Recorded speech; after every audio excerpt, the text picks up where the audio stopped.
संत भक्ति चैनल में आप सभी का स्वागत है।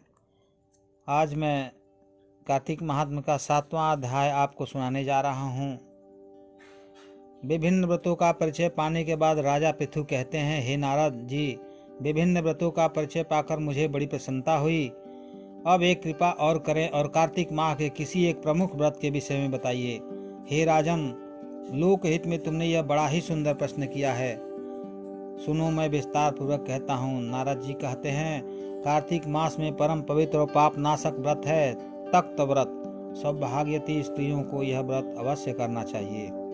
हे राजन, व्रत करने का जो विधि विधान ब्रह्मा जी ने मुझे बताया वही मैं तुमसे कहता हूँ, ध्यान पूर्वक सुनिए।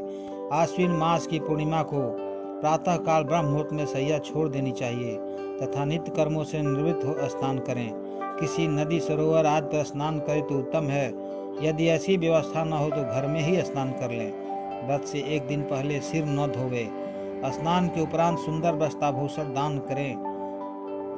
ब्रह्म परमात्मा का स्मरण कर व्रत का संकल्प लें और इस प्रकार प्रार्थना करें कि हे जगतपति, आप मेरे समस्त कुल की रक्षा कीजिए, मेरे पति अथवा मेरी पत्नी एवं बच्चों की रक्षा कीजिए। तत्पश्चात भगवान सूर्य को प्रणाम करें। दिन के समय भोजन नहीं करना चाहिए और न ही जल ग्रहण करना चाहिए। पूरा दिन भजन पूजन में ही बिताना चाहिए। हे राजन, सायंकाल में चांदी के पात्र में दूध डालकर ब्रह्मा जी का पूजन करना चाहिए। ब्रह्मा जी की सोने, चांदी, तांबा अथवा मिट्टी की मूर्ति बनानी चाहिए।